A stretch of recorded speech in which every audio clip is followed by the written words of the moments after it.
We've got a brief time now for anyone who wants to ask a question of Jane or Laurie. Thanks, Pat. Both of you, I would like to ask, what is we know America and New Zealand, what is the vibe from other countries? Do we have a barometer on that?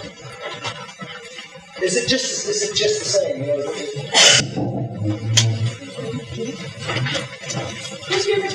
Could you repeat the question? Yeah. I just want. If you give me the is it turned on? Do we have any drivers of FPOS machines here? You just turn it on, and the instructions are in the box there. The reason we got the FPOS machines is that we had them for the town hall meeting in Auckland, and you have to hire them for a week. Other countries, it varies a lot.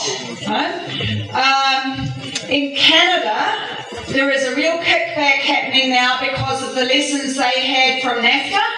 And for example, that the Quebec moratorium case, fracking case, a whole lot of investor-state disputes, that's a real issue. Real issue because of the pressure on some of the agricultural communities there, pressure on the issues around the local government, local authority, provincial government level, and so on. So there are the change of government in Canada. What they've done there is to say, we will sign, but that is no promise that we will ratify. Yeah. That we need to have a debate here about whether this is good for Canada. In Japan, the Japanese trade minister just resigned yesterday for corruption.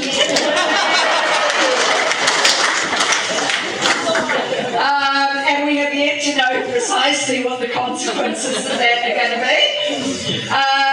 But it shows, I suppose, something rather symbolic. In Australia, there is a real fight going on because when the Australia-US FTA was signed, it did not have investor-state enforcement in it. And this time, they've conceded. And so there is a big kickback in Australia over that. In Malaysia, unfortunately, they have a system like us where there is only a symbolic vote in Parliament, and the government has a majority, and they held a vote last night and approved it. So the government there is going to claim it has a mandate, even though the independent analyses that have been done have shown that it will have a negative impact in Malaysia. Some of the other countries, Chile's got so many bloody agreements that one more is really neither here nor there. Peru, unfortunately, even though they really fought on the meds issue, especially the biologics issue, they've had the pressure put on them, and they've actually come out with an interpretation saying that the standard that New Zealand and Australia say means we don't have to change our laws. The Peru guys have actually admitted that it's more than that. And they've got no laws even similar to ours, so it's going to have a really bad impact on them, and especially on the poor in Peru and access to meds. So there'll be some fight there, but really hard. So it's different in different places. In a way, things hinge on what happens in the US.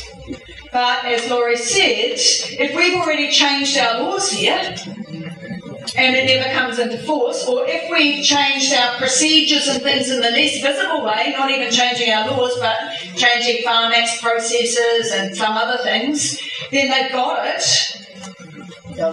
by default. And so the responsibility is on us. But you change it back though. But if we changed our laws, can't we just change them back if the thing doesn't come to fruition? Yes, we could. And one would hope that that's how democracy works. But as we know, we have to make democracy work. And that's one of the key points actually about the TPPA, is that the aim is to put handcuffs on democracy and on governments being able to do that in the future. And yes, in theory we can change them back, but we would need to make that happen. against all of the threats of crises of investor confidence and ratings downgrades and all of the other kind of leverage that would be. But yes, and we have to claim the right to do that. Can I say something? Yeah, having been there for Jane, really admire the stand you've been making over the years. My name's Ollie Olsen. I'm now an Otago-ite. Can you reassure me that we will not lose our rights to water in this country through default? No. In the Waikiki Tribunal claim at present, one of the things that we are testing out is the government says, don't worry, there is a treaty Waikiki exception that means that if we're talking about water in terms of Maori, in terms of Tiriti or rights of those with mana whenua, don't worry, it's all okay because we've got this treaty exception. We didn't need to consult you because we know that this is going to solve all the problems. We have some case studies at present that we're testing out the exception against, and one of those is the freshwater issues.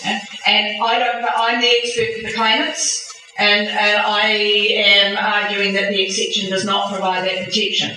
So the question then is how to challenge how Māori and how those working alongside Māori are going to challenge that risk. And I think that's where Waikiki Day becomes important, because there's going to be a lot of pressure on there. Some of you will have seen that Ngāti Whātua has said that they're not going to do a pōkiri for the ministers.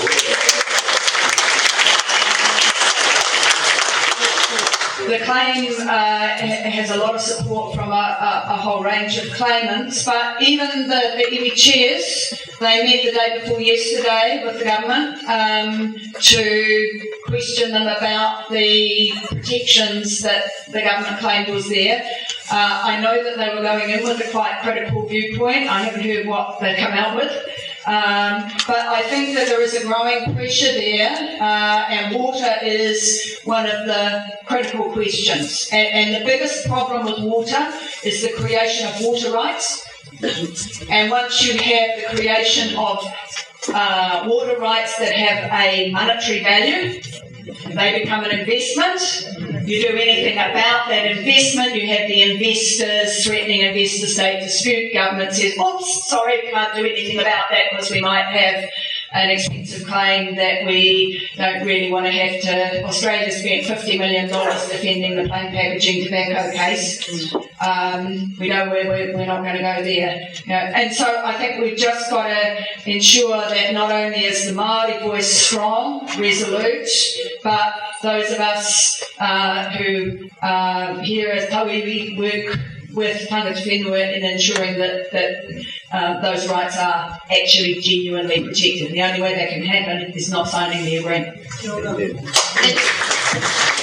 very concrete example is under NAFTA, the North American Free Trade Agreement, and the investor-state system in TPP expands. It was already in NAFTA. There's a case called the Abitibi-Bowater case that's about water rights, and Canada had to pay $130 million to a corporation in an investor-state case because the corporation had signed a contract that came with water rights if they continued a mill going, but they lost the water rights if they shut down the mill. They shut down the mill. And then they sued, saying, we have these rights under the contract. The contract went for 50 years, say, and they shut down in 10 years. They lost the water rights. And they said, well, we have an investor right. That's the point Jake made. We now have a vested investor right in this water, and you have to compensate us for the other 40 years of the contract. And the Canadian government paid $130 million under rules that are replicated and expanded in the TPP. That case, and actually a lot of other of the NAFTA cases, because TPP is based on NAFTA, that's where the language came from. are in a document that lists all of the investor state cases translated from gobbledygook into English, that has the date filed, the venue, the amount, the issue, and then it links to the full gobbledygook. It links to the public documents, the actual briefs. And that's at tradewatch.org, tradewatch.org. That's also where you can see the map with the 1,608 U.S. corporations, tradewatch.org. Thanks, Zoe. Look, I just wanted to quickly say something myself, actually, and this relates to an article that was in the ODT just the other day, and I wanted to ask Jane about this as well, because this refers to the NIA, the National Interest Analysis, that was produced by MFAT, and it says in the paper, on the much criticised investor state dispute settlement provisions, the NIA noted agreements relating to matters such as land, water, or the delivery of some services, including healthcare services, were not covered by investment agreements and were not subject to ISDS. And I saw that and I thought, well, I'm really not quite sure about that. Well, yes. And I think this is a very good example of the sort of thing we're going to have to look out for and counter it. Misinformation. One of the real problems is that these agreements can sometimes look really seductive. And you can read through them as non-lawyers and say, oh, it talks about the environment there, it talks about health there, it talks about it's all okay. And you've got to look at the fine print. Because these things are drafted by lawyers. And there are some quasi-protections, but either they only apply to certain rules, or they're subject to whatever interpretation there might be by pro-investor tribunals, or in the case of a number of those, they simply say that you're allowed to do for the environment, the health and other public policy issues in the environment chapter what the chapter allows you to do. Which means if you are doing something that is against the rules of the chapter, you can't do it. If what you're doing complies with the rules of the chapter, you're allowed to do it. So you can do what you're allowed to do, and you can't do what you're not allowed to do. And so why have that provision? You have that provision so that people have a false sense of security, that there is a protection for those areas. And it's a sleight of hand that we're very familiar with. And I think it's really important that people that you ask those questions, because the NIA is another sleight of hand. I think you're swimming along rudely because I want to pull up the text, because actually what the text says as compared to what the document says is these are things that are subject to investor state. An investment agreement means a written agreement that's concluded and takes effect after the date of entry of the agreement between a party and a covered investment with respect to natural resources that a national authority controls, such as oil, natural gas, rare earth minerals, timber, gold, iron ore, and other similar resources, including for exploration, extraction, refining, transportation, distribution, or sale. A lot of environment in there. Or to supply services on behalf of the party for consumption by the general public. Included power generation or distribution, water treatment or distribution, telecommunications or other similar services supplied on behalf of the party for consumption by the public. Undertaking of infrastructure projects, construction of roads, bridges, dams, canals, pipelines, or similar projects, as long as the infrastructure is not for the exclusive use of the government. That's actually what this text says investor state covers. So as compared with the report. Now, with respect to the notion that there is an exception, because this is like the weasel language that Jane is talking about, and this is the reason why those reviews that she has commissioned and that she and her colleagues have worked on is so important. This is the actual language of the provision that they're referring to, because we get sold this bill of goods in the U.S. Let me just find it. I'm one article away. All right. Article 9.15.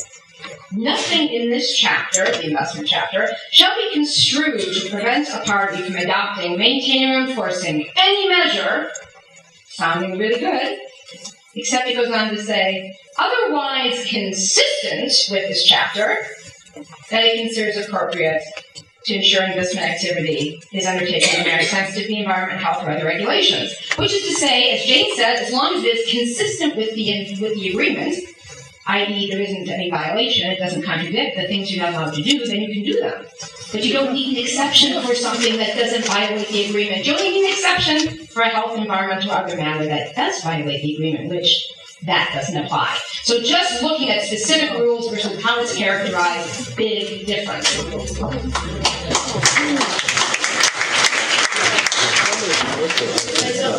I know there are a lot of questions. We won't get time for everyone. What about the scrutiny? It was just simply saying that the private organisations bring up their hand. That's really what you do. The company's idea to bring this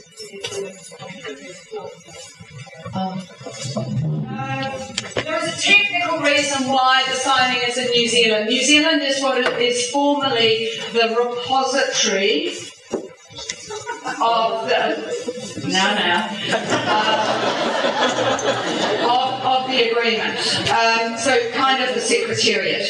Yeah? And there is a historic reason for that, because in theory these negotiations came out of another agreement between New Zealand, Singapore, Chile and Brunei, of which New Zealand was the secretariat.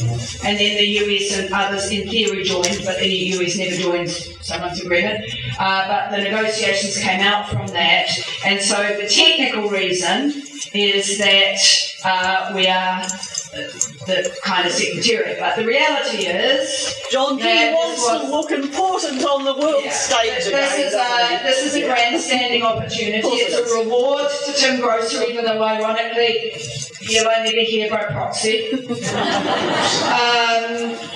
And although he may well come back, I wouldn't put it past him to come back for it. And it's a way of saying to us, I was going to say something. His way of saying, fuck you.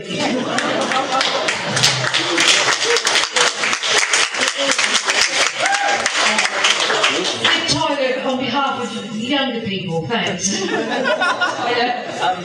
I'm curious to know, because a lot of the discussion is around foreign companies to New Zealand, what sort of precedent or what sort of direct effect the TPPA will have on local companies being able to claim some sort of investor right. Because I don't know about anyone else here, but I'm personally not too keen on being sued by Avco Tailies or by Fonterra, in as much as I'm, happy with being sued about any other corporation from anywhere else. Well, I think I can answer that, and the ability to sue will not be given to local companies. That's messed up. Yeah, except. Yeah, there's got to be an exception. So it's a great question, because already there's the courts, and the companies have a lot of influence in Parliament. They have a lot of influence in the courts domestically, and then when you're domestic companies, are they now you get more power? And the problem is the way that the investor-state agreements are written, it is perfectly possible for a big domestic company to either purchase a subsidiary or basically have a portion of them bought by a subsidiary in another country. And then the subsidiary now has the standing as Fonterra US to do an investor-state case about something that's pissing off Fonterra domestically that they haven't been able to deal with in the courts domestically. Now, this sounds like a paranoid lawyer thing, because we lawyers do come up with a lot of paranoid ideas. Here's the deal. It's already happened. So everyone is familiar with the Philip Morris investor-state attacks, and they went after Australia. That's why your plain packaging law has never been implemented. So Philip Morris, actually Australia, went to the Supreme Court in Australia and made the exact same case, and they lost. The basic case was it was a taking, that they were not allowed to use their packaging, their brand, their intellectual right is a property, and it was taken without compensation when they were banned to use advertising in the packages. So they lost that case in the High Court. And that should have been the end of it. Instead, they actually sold part of the assets of Philip Morris Australia to the Philip Morris Hong Kong subsidiary, because Hong Kong and Australia had an investor-state enforced agreement. Then the Hong Kong Philip Morris, and now part owner of the Philip Morris Australia, then did an investor-state case and used that tribunal to try and make the same case. Now, in that instance, it became such a huge international shit show of bad publicity for investor state that the tribunal, because they're very political, there's no outside appeal, there's no accountability, there's no impartiality, but this is how these guys make their money. They bill by the hour. They're not judges who are paid by salary. So they basically know they're going to choke the goose that lays the golden egg. So they're like, oh, God, we're going to make that damn case go away. So they dismissed it. But here's the thing. Philip Morris has an international strategy to kill these laws. So Philip Morris also in Uruguay was trying to kill the law in Uruguay, because actually Australia and Uruguay passed those laws first based on the International Tobacco Treaty. So Philip Morris Uruguay sold a piece of its property to Philip Morris Netherlands. This was an Uruguay-Netherlands agreement. And so then Philip Morris Netherlands is now pursuing the exact same case that Philip Morris Hong Kong did against Australia. Now Netherlands Philip Morris is going after Uruguay. And in that case, exact same case, a different tribunal of three investors said this case is totally fine. It's moving forward to the merits. So that case is now ongoing, and it's all about a domestic company going after the domestic laws. We have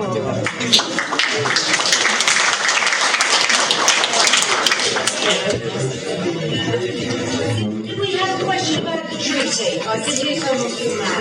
Is there something else? Oh, yeah. Yeah. I did have some about the treaty. About the treaty with regard to Aboriginal rights. Seem to be undermined by On the website tpplegal.wordpress.com, the expert paper on the Treaty of Waitangi has in it, in addition to the discussion on the Waitangi Tribunal claim, a discussion on the UN Declaration on the Rights of Indigenous Peoples and the impacts or the irreconcilability of the TPPA with the UN Declaration, and that includes rights not just in relation to resources, rights in relation to health, but also rights to informed consent and rights to self-governance.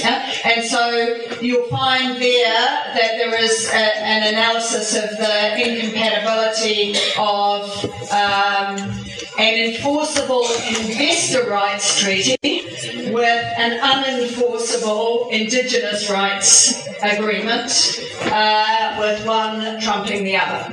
So that's it's a crucial question, and it's another part of the arguments that have been raised by iwi. Why are you prepared to give foreign states and foreign investors enforceable binding rights under a treaty when you are not prepared to give enforceable binding rights to Māori under the Treaty of Waitangi?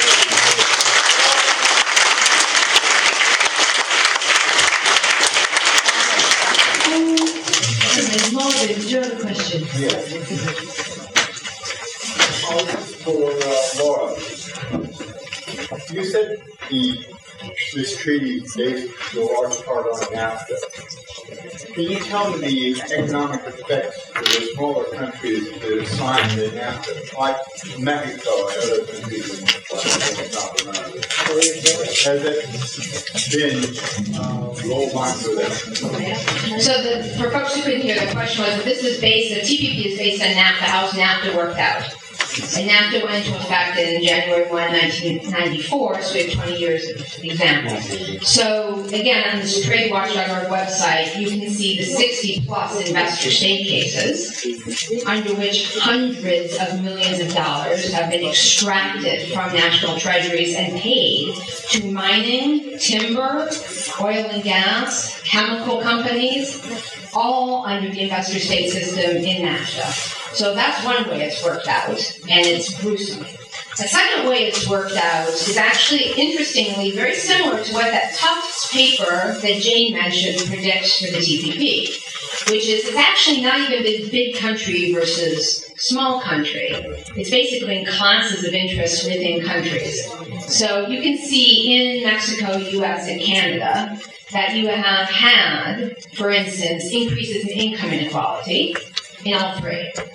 You have seen job loss, but in different sectors in all three. You have seen big, like, just here's one case that you wouldn't expect, but it's a very clear one, which is everyone knows about the manufacturing issue, right? We lost 1 million jobs in the U.S. over the 20 years of NAFTA. Most of it went to Mexico. The wages were so much lower. The daily wage was what the hourly auto worker wage was. So most of our entire auto industry, with a very few exceptions of assembly plants, went offshore. And then you say, well, at least folks in Mexico, which is much poorer, got some decent jobs. Except those jobs then, because how is it possible Mexico has net job loss and the U.S. has net job loss? Well, once China got into the World Trade Organization, the China wage was cheaper than the Mexico wage. And now you could sell back duty-free into the U.S. for a lot of the things that NAFTA had made special for Mexico. So Mexico then, so in 1994, a lot of jobs went to Mexico. But in 2000, when China entered the WTO, Mexico lost more manufacturing jobs to China than it had gained under NAFTA from the U.S. Then, if that weren't bad enough, under TPP, a bunch of those jobs actually, ironically, are now projected to head to Vietnam, which is 1/3 the wage of China. And it's the race to the bottom exemplified.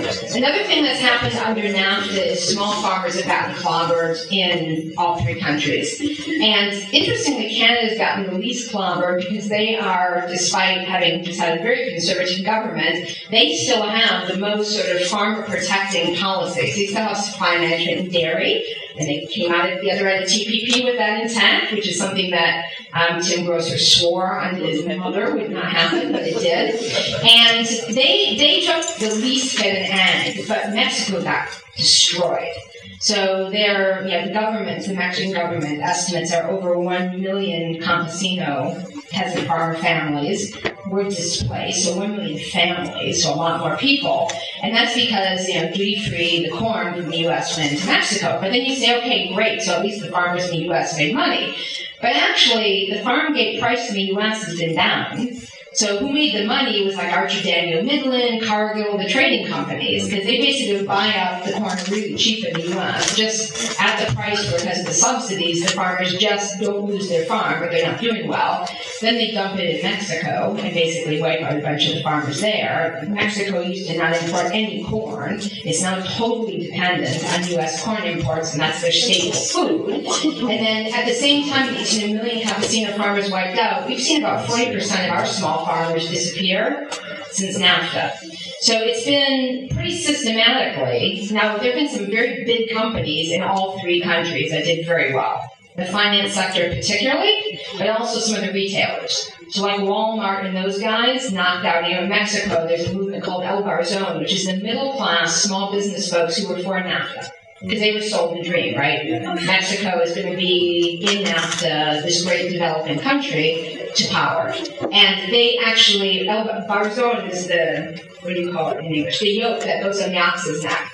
And they've been basically dragged down with debt. They were all the small manufacturers and retail stores that were wiped out by the Walmarts and the Kmarts coming in and just shutting down the entire independent retail sector.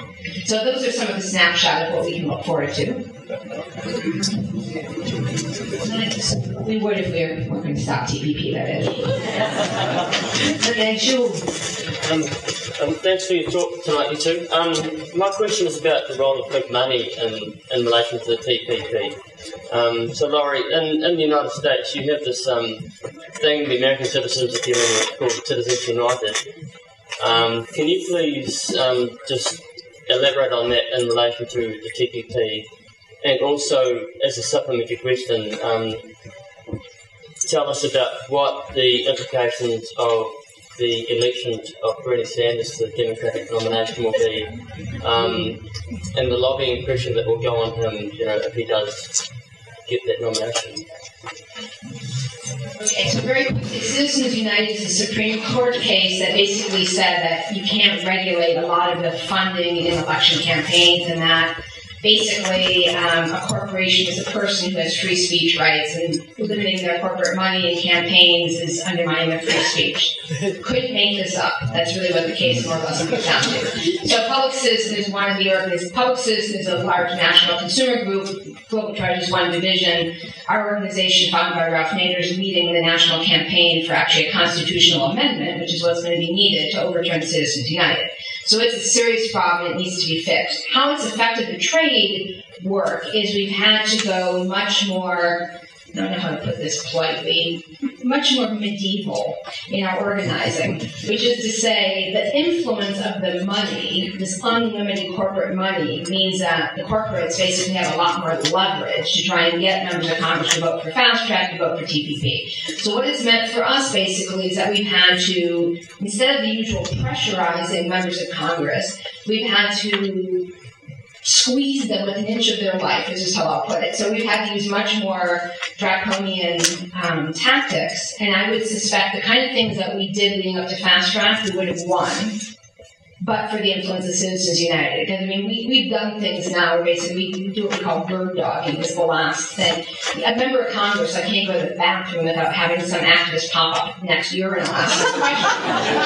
And this is, we escalate this way. We do not start out with urinal stalking. We start out with, the whole coalition showing up and asking, please do the right thing. I'm from the farm group, I'm from the faith group, I'm from the consumer group, I'm from the union, I'm from the Small Business Association. We have the whole base of a member of Congress come together so that they can't do the divide and conquer. They love to lie to us and say, oh, tree huggers, well, you have to be with the union. You can't pull that crap off if you're all in the same room. So we have everyone come together first, and then we say, hi, we're everyone. And you're either with all of us, or you're with those three companies that have given you a lot of money, here's the list. And then if they don't say, they don't do anything, then we escalate. And it's taken tactics that you normally would not have to apply, because on the other hand, they're all feeling the sword of Damocles. If I vote against this, there's going to be a $3-4 million corporate advertising campaign to run me out of my seat. And so even some of the ones that are kind of chicken shits that would be doing the right thing are basically have to sort of squeeze them into submission because they think they're going to get nailed under Citizens United. As far as Bernie Sanders is basically, he has launched the anti-TPP hate-off in the presidential race because he keeps raising the stakes. So if people Google right now, there's a news release that went up about 12 hours ago because the head of the U.S. Chamber of Commerce said, I believe that Hillary Clinton in the end would, if she were elected, she's going to support TPP, because that's what they do in that family. They get realistic on trade agreements once they're elected, quote unquote. And there was a reference to Mr. Clinton switching sides in NAFTA. So Sanders just issued this news release where he basically says, if I am elected president, if it's voted on, I will not sign it. If it is not voted on, I will not send it to Congress. If it needs to be changed, I will not sign the change thing. What will she do? And so I think that just having him in the race has really moved the entire Democratic congressional and presidential slate into having to be much more frank about what they would do about this and a bunch of other corporate power issues. Just have time for one more question. But look, I think we've had really good food for thought here. Okay, I'll come to you in just a moment. I just want to say that I think some of these tactics have been really great for us here. Yeah.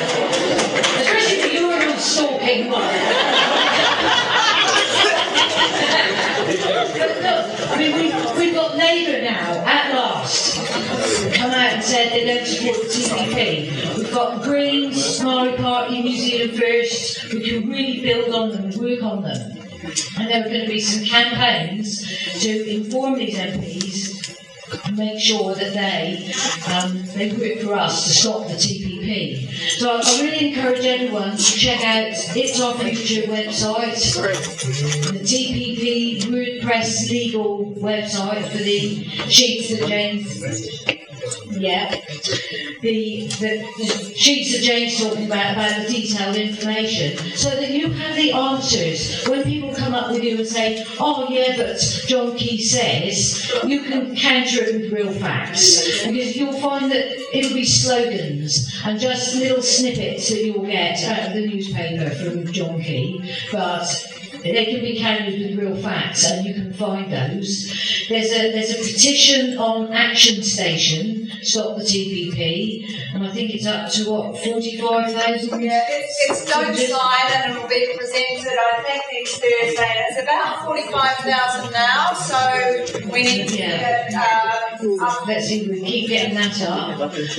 And there's also one on open media, a petition that can be signed. So you can easily find these things if you stick them into Google.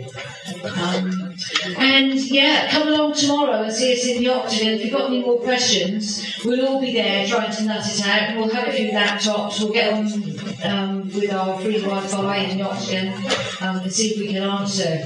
Yeah, work together and answer your questions. So yeah, now can we have the last one? Thanks. You've answered this a wee bit, I think, with whole industries moving from country to country, but do you know of any particular threats to labour laws or wage bargaining as a result of TPP?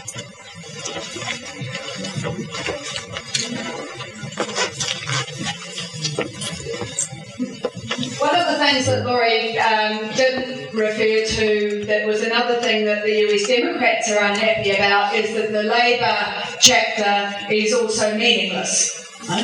And the Tufts study that I referred to and the examples that Laurie referred to show that the economic impacts that there will be of the agreement promote so-called competitiveness. And the competitiveness is basically how can you drive down the labour costs when you are competing with other countries that are low labour cost countries, or where the margins are being squeezed and you say we need more productivity, which we know in this country means you need to squeeze more out of workers for no more money. And it's been people, especially in the manufacturing sector, but also in the services sectors, the smaller businesses, who are the ones who are going to be under pressure, not just by the investors coming in here, but there's a chapter we haven't mentioned called the e-commerce chapter, and a chapter on services that is about cross-border services. So all of those nice internet activities that come from other countries into here and impact on jobs here are a crucial part of this agreement. And they are about continuing that model that we've had here since the 1980s, which treats workers and workers' families and workers' rights and workers' health and safety as costs. And there will be a chapter on labour, a paper on labour, which is already half developed, and hopefully the unions will be out promoting that in probably about 2 weeks' time. Amongst those who are in fact the sponsors of this tour, not just It's Our Future and Action Stations, but the NZCTU and the PSA. And the unions, I have to say, have been much more active and vocal, and it's one of the reasons Labour has come on board.